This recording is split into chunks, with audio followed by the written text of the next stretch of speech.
आयुर्वेद, धनुर्वेद, गंधर्व वेद और शिल्प विद्या, उनके भी 4 ऋषि नियुक्त किए।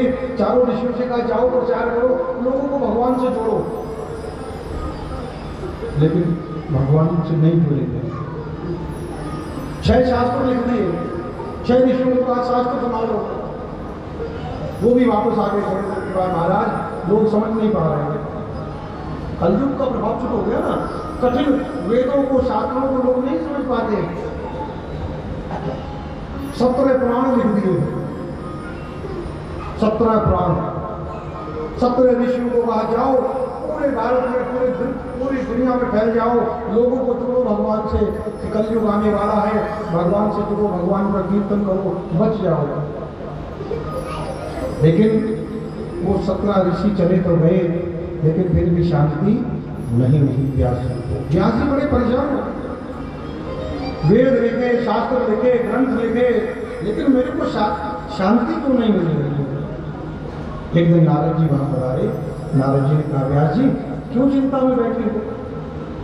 बोले, नारद जी ऐसा है, मैंने ध्यान में देखा है कलयुग आने वाला है, इसलिए मैंने लोगों के कल्याण के लिए वेद, शास्त्र और पुराण वगैरह लिखे, और मेरे मन को इतनी शांति मिल गई, तो लोगों को कहां से मिलेगी? नारद जी ने कहा, आपने प्रेम में पागल होकर भगवान श्री कृष्ण की कथाओं को लिखा क्या? ये कलयुग में लोग नहीं समझ पाएंगे वैदिक मंत्रों को, ये ग्रंथों को। आप तो सरल से सरल भगवान श्री कृष्ण की लीलाओं का गुणानुवाद कीजिए, उसको श्रवण करके भगवान से जुड़ेंगे और तर जाएंगे। बोले, वो कौन सी कथा है? तब नारद जी ने 4 श्लोकों में चतुश्लोकी भागवत नारद जी ने सुनाई। तो फिर व्यास जी महाराज जी ने बद्रीनाथ में बैठकर, गणेश जी लिख रहे थे और व्यास जी बोल रहे थे, लिखते लिखते एक ग्रंथ तैयार हुआ जिसका नाम रखा श्रीमद् भागवत। बोलो भागवत भगवान की जय। अब भागवत लिखी तो मन में आया कि इतना बहुमूल्य ग्रंथ तैयार हुआ, अब मैं ऐरे गहरे को तो नहीं दूंगा किसी को पढ़ने के लिए, इसके लिए कोई आदमी योग्य तो हो। फिर परेशान होकर बैठ गए। फिर नारद जी आए। नारद जी ने कहा, क्या बात है व्यास जी, अभी भी चिंता में बैठे हो? बोले, आपके कहने से मैंने ग्रंथ तो लिख दिया, लेकिन इसका प्रचार कौन करेगा? कोई प्रचारक भी तो हो।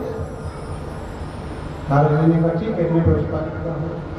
फिर नारद जी ने जाकर कैलाश पर्वत पर माता पार्वती से वो प्रसंग, आपको याद ही है ना सबको, है ना?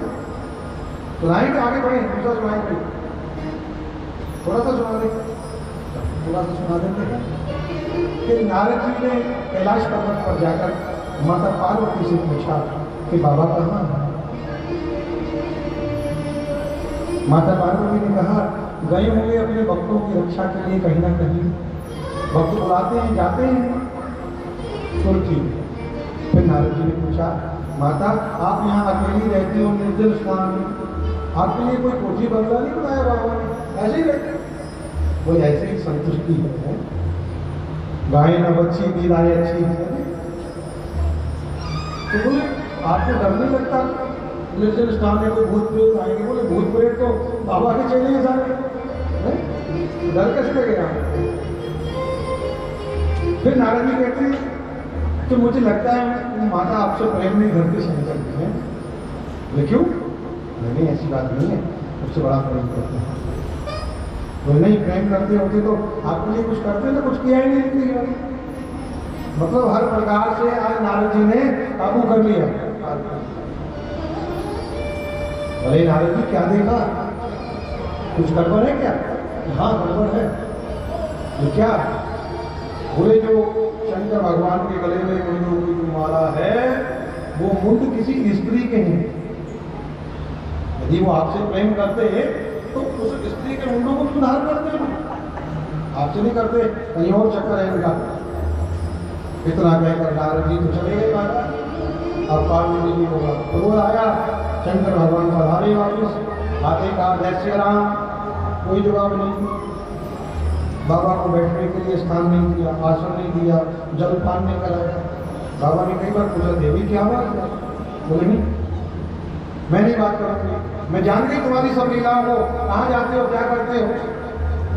बोले देवी क्या हुआ, कुछ कहो सही, कुछ बताओ, किसी ने कुछ कहा तो बताओ, मैं उसको दंड दूंगा।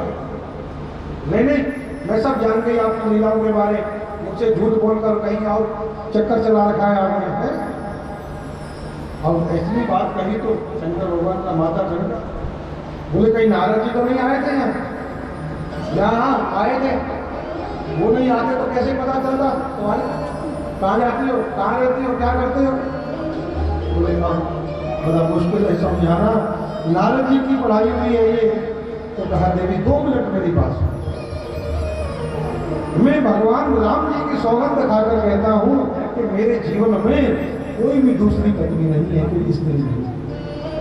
अब पार्वती जी इस बात को जानती थी कि शंकर भगवान के इष्ट देव राम जी हैं और राम जी की सौगंध को कभी भी नहीं करेंगे। तो फिर क्रोध शांत हो गया, फिर हाथ जोड़कर पूछा, बाबा अच्छा एक बात बताओ, तो ये मैंने सुना है आपके गले में जो माला है ना, ये किसी स्त्री के मुंड में है। बोले हाँ। तो बोले फिर बाबा ये क्यों कहते हैं? बोले बस यही पूछ रहा था, यही चिंता नहीं। बोले हाँ। बोले ये तेरे ही मुंड, जितनी बार आपने शरीर को त्यागा, मैंने आपके मुंडों को उठाकर अपने गले में माला में धारण कर लिया। मैं इतना प्रेम करता हूँ आपसे देवी, इतना प्रेम करता हूँ। बोले ये सब मेरे मुंड है। बोले बाबा मैं इतनी बार मरी, आप एक बार भी नहीं मरे। बोले मेरे पास तो अमर कथा है, अमर कथा, इसलिए हमको मृत्यु नहीं आ सकती। तो बोले बाबा फिर मुझे भी वो अमर कथा सुनाओ। बोले कई बार प्रयास किया कथा श्रवण करवाने के लिए, हर बार या तो सो गई या ऊपर पक्षियों को देखती नहीं है। एक बार त्रेता युग में आई, शंभु गए कुंभज ऋषि पाई, कुंभज ऋषि के आश्रम में ले गए थे सभी को कथा सुनाने के लिए। तो घर का जोगी जोगड़ा गाँव का सिद्ध, और घर का जोगी जोगड़ा ही होता है। अब मैं आपके मोहल्ले का हूँ, जलंधर का हूँ, तो ऐसे करते हो वो अपने रोज जी आगे महाराज है। तो बाहर हम भी बड़े चढ़ के जाते प्रधान जी है। तो लेकिन ये मेरा परिवार है, जो मेरा घर है, मैंने कभी समझा ही नहीं आपने आपको कथा बातें में। मैं भी घर की तरह ही पंडित जी के साथ पूछो पंडित जी से परसों याद कर दिया, मैं खुद लगाई सबने मिलकर रात को एक पर्दे लगाए तो अपना समझ कर हम भी घर की तरह कार्य करते हैं। बाहर तो हम भी समय पर जाते हैं, इतना टाइम हो जाए आगे तैयार है जी। फिर बाकी हमारे शास्त्री सब विद्वान साथ में चल रहे हैं, एक मेरा आसन लेके जाएंगे, एक कहेंगे हटो हटो, महाराज आ गए हटो हटो, है ना। तो बाहर की प्रतिष्ठा अलग है हमारी, ये तो हमारा घर है, तो घर में तो हम घर जैसे ही रहते हैं। तो सती जी को कई बार प्रयास किया, लेकिन हर बार वो विफल हो गई। बोली बाबा इस बार जरूर मुझे कथा सुनाओ, अब नहीं सोऊंगी। तो कथा श्रवण कराने के लिए अमरनाथ की गुफा में वहां डमरू बजाकर सब जीवों को मुक्त कर दिया। देखा तीसरा नित्य खोल दिया, सब कुछ भस्म कर दिया। भगवान कहते हैं शंकर कि मुक्ति दे सकता हूं लेकिन अमर कथा नहीं दे सकता। आसन लगाया, आसन पर विराजमान हो गई। शंकर भगवान ने कहा देवी मैं कथा श्रवण करवाने जा रहा हूँ, मैं नेत्र बंद करके कथा करता हूँ, लेकिन मुझे कैसे पता चलेगा आप कथा सुन रही हैं? तो आप ओंकार भक्ति तो मुझे पता लगेगा कथा सुन रही। बोले हाँ। कथा प्रारंभ से पूर्व राधा रानी जी ने गोलोक में एक तोता पाला हुआ। वो तोता नित्य ही भगवान की लीलाओं का दर्शन करता था। एक दिन उस तोते ने कहा कि राधा जी से मेरी भी इच्छा है कि मैं भी पृथ्वी पर जाकर जितनी भी आपकी लीलाएं देखी हैं उनको लोगों को सुनाऊं, लीलाओं का गुणानुवाद करूं। तो राधा जी ने कहा कोई बात नहीं, समय आने दो, व्यवस्था कर दूंगी। आज जब बाबा कथा सुनाने के लिए अमरनाथ में पहुंचे तो राधा जी ने उस एक छोटे से अंडे के बीच में विराजमान करके उस तोते को अपनी योग माया से वहां स्थापित कर दिया। कथा प्रारंभ हो गई। 10वें स्कंद तक पार्वती जी कथा सुनती नहीं बड़े आराम से। एकादश स्कंद 11वां जिसको बोलते हैं, उसमें थोड़ी गूढ़ चर्चाएं काफी।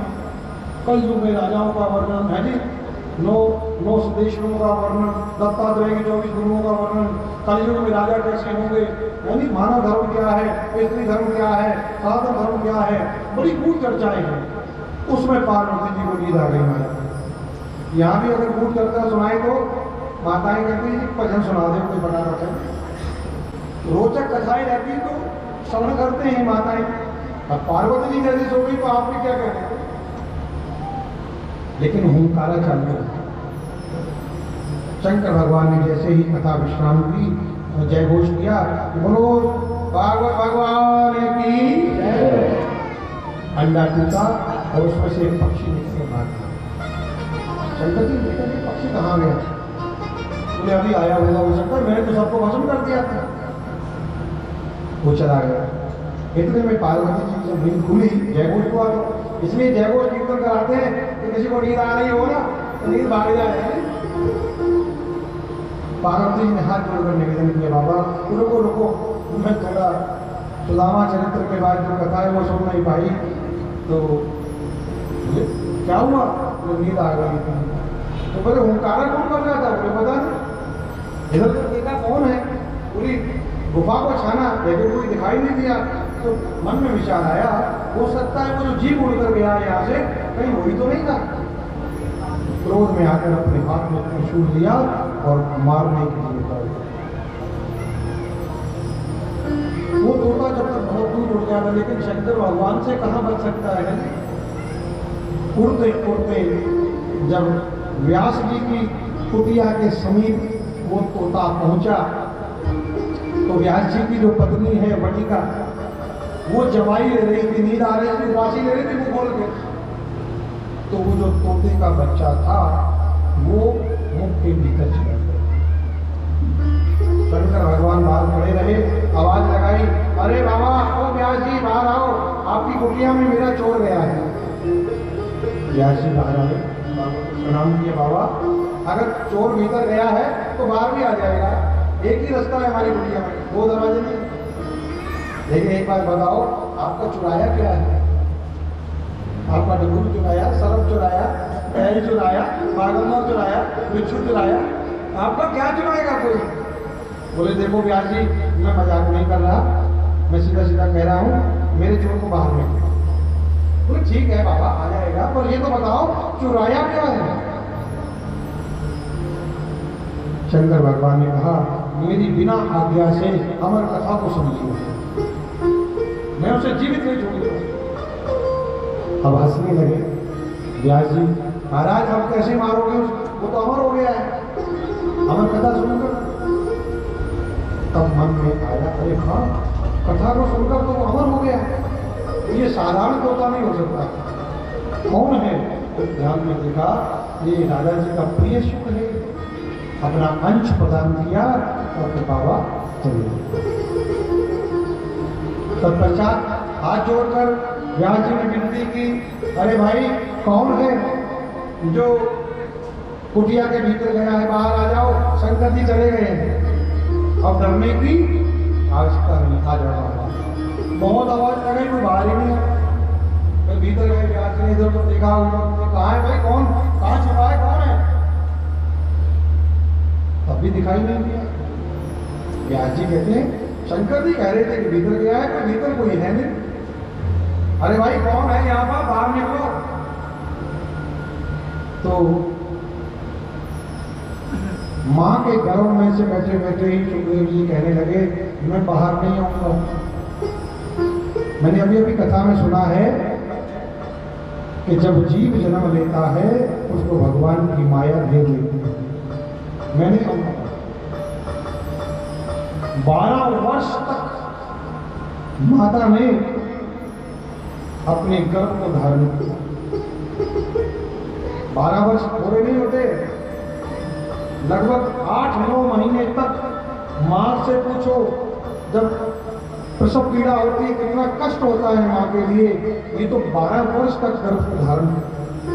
अपने तप के प्रभाव से। तप में बड़ी ताकत होती है महाराज। आप तप करके देखो, जिस दिन आपका मन तो सिद्ध हो जाएगा ना, फिर आप भी जो मर्जी कुछ कर सकते हैं। जो तपस्वी होते हैं तप से तो भगवान भी डरते तपस्वियों से। तप के प्रभाव से भगवान श्री कृष्ण ने कनिष्ठ का उंगली के ऊपर गोवर्धन को धारण कर दिया।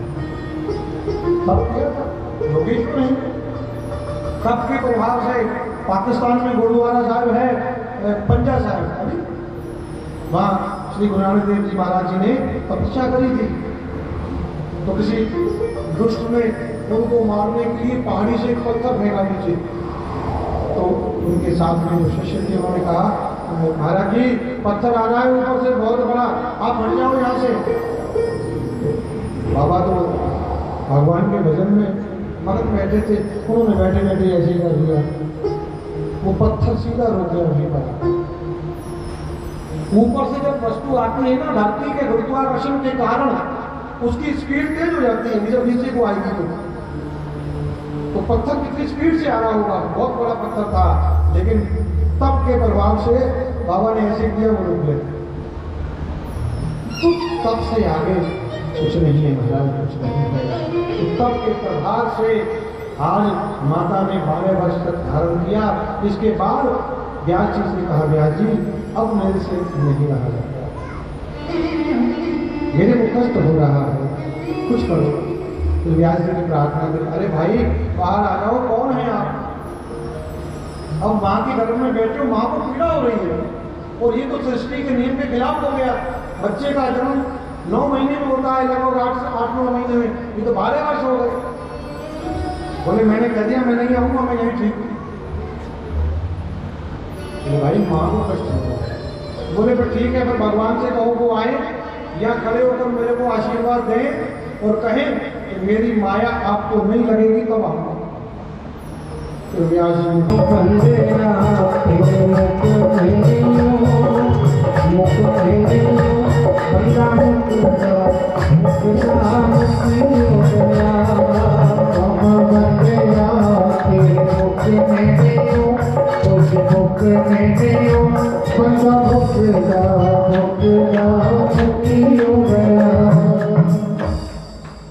आदमी समाप्त हो जाता है, काम समाप्त नहीं होते हैं। मकान जितनी मर्जी पैसे ला रहे हैं, बंदा मकान भी तो आयु भी छोटी है, भगवान का भजन करने के लिए जीवन मिला है।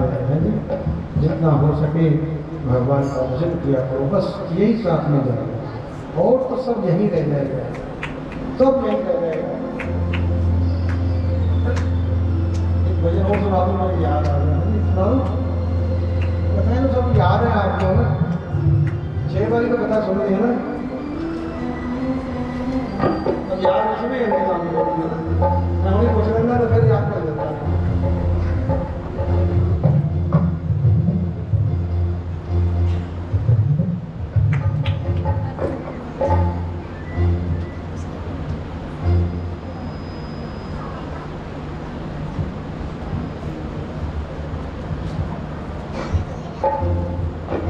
काम बंदे आदि मुक्ति नहीं, बंदा मुक्ता मुक्ति हो गया। देखो संसार में आदमी आया है तो जाएगा ही।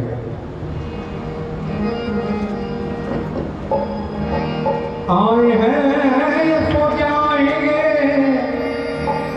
राजा फकीर एक सिंहासन चढ़ चले, एक बंधे जंजीर।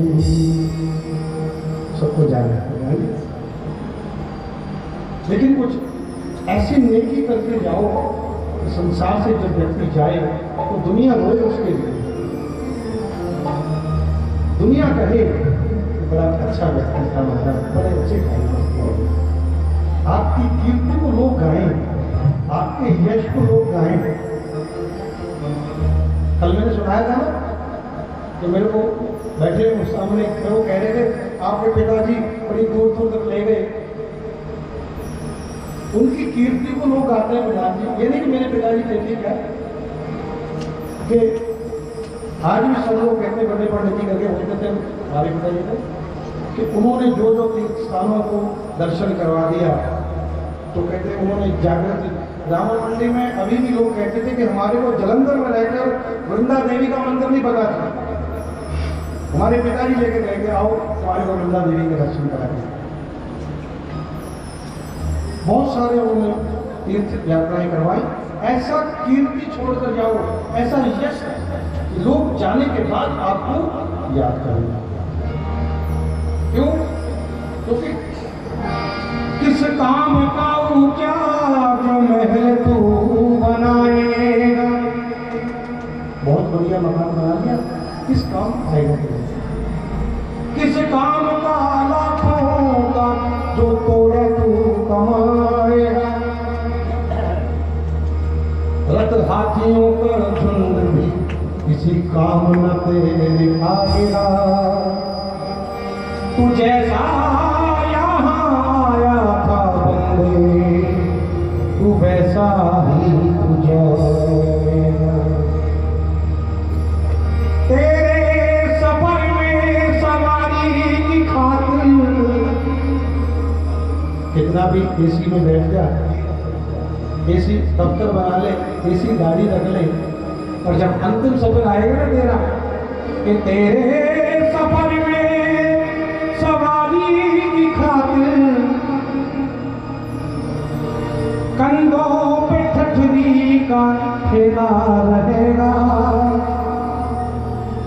रिमन यज्ञ ये 2 दिन का मेला रहेगा।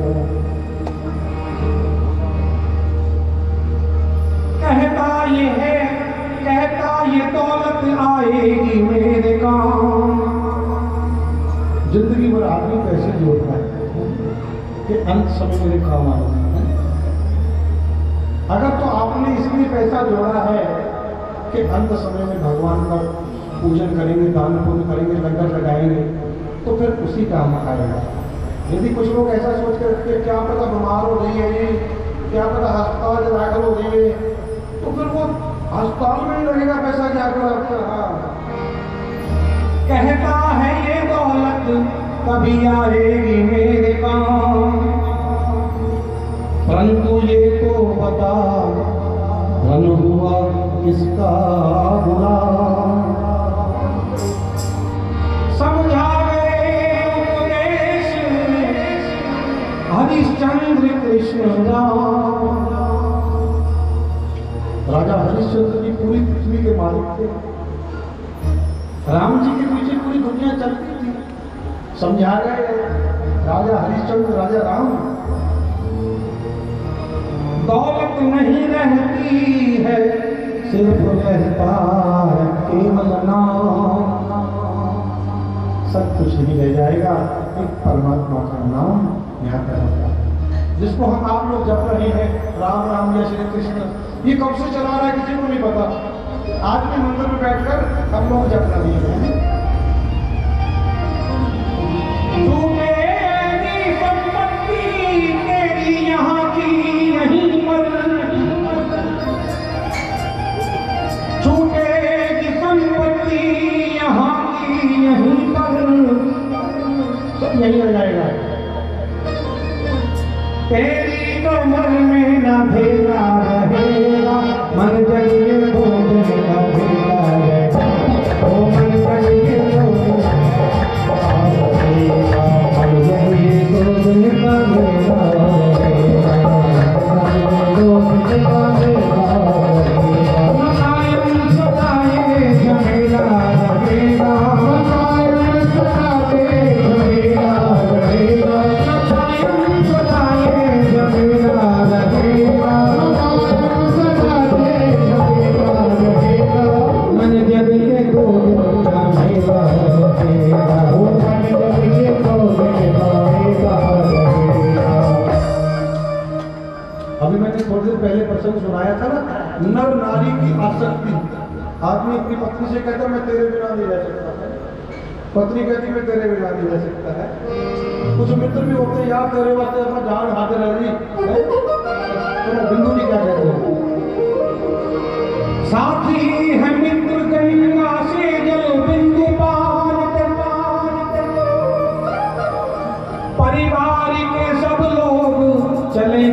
मसान तक, बेटा भी हक निभाएगा तो अग्निदान तक। परिवार के लोग सब शमशान भूमि तक जाएंगे, उसके बाद वापस आएंगे। मित्र जाएंगे, ज्यादा से ज्यादा एक लकड़ी उठाकर वहां रख देंगे, उसके ऊपर रख देंगे कि ले भाई मेरा भी हाथ लग गया, और साथ कोई नहीं जाता। इससे आगे तो भजन ही है साथी। जब चिता पर लेटता है ना, तो बिंदु जी कहते हैं, बिंदु जी का भजन लिखता हूँ कि इससे आगे भजन ही है साथी, भजन के बिना तू अकेला रहेगा,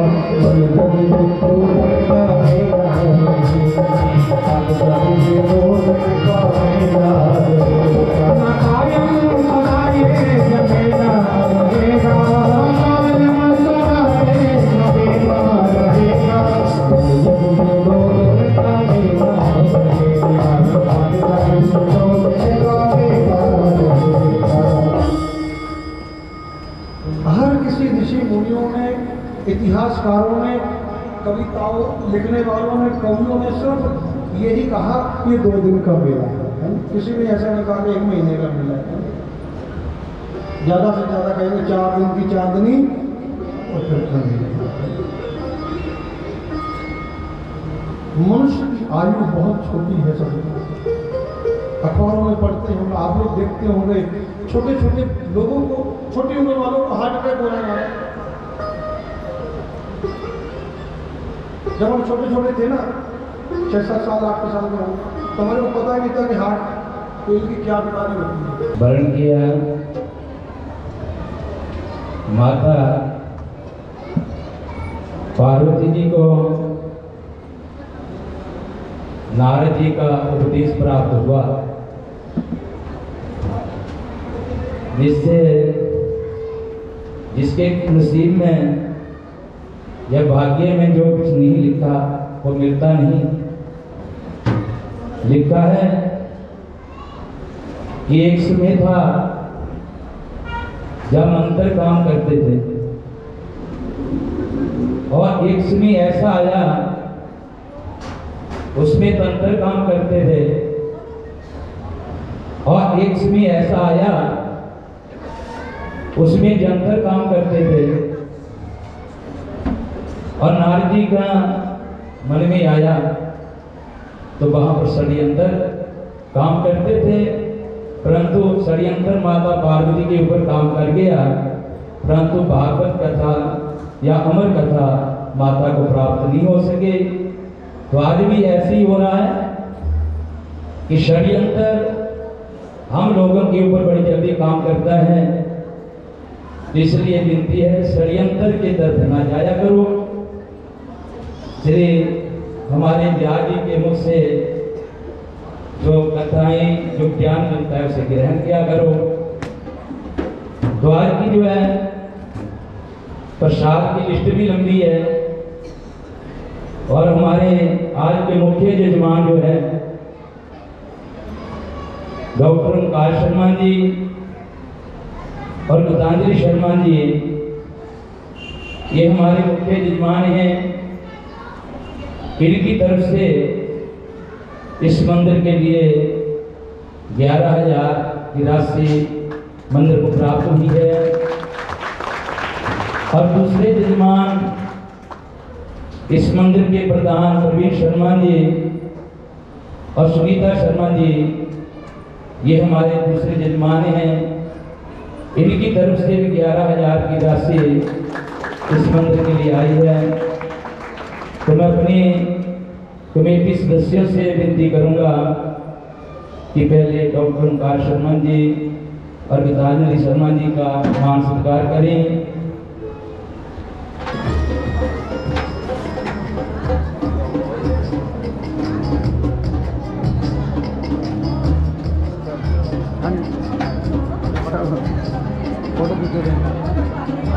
गीतांजलि शर्मा जी हमारी पूरी सत्संग मंडली की ओर से, क्योंकि गीतांजलि हॉस्पिटल जी का इस मंदिर के लिए बहुत बड़ा योगदान है, बार बार योगदान आता है।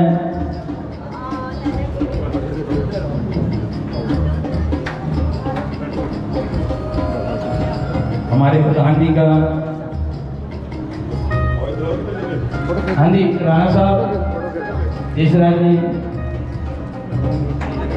हमारे प्रधान जी का मान सत्कार करें।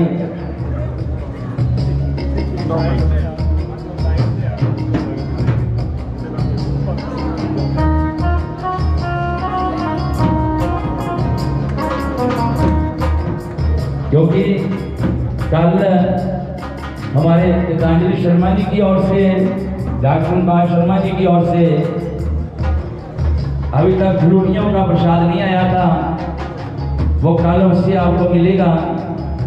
और इसी के साथ हमारी जो प्रसाद की सेवा है, आज भी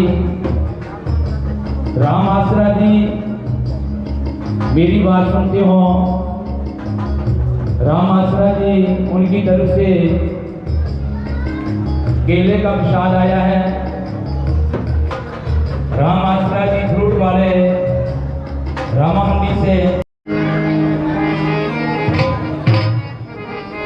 बांके बिहारी मेरे यार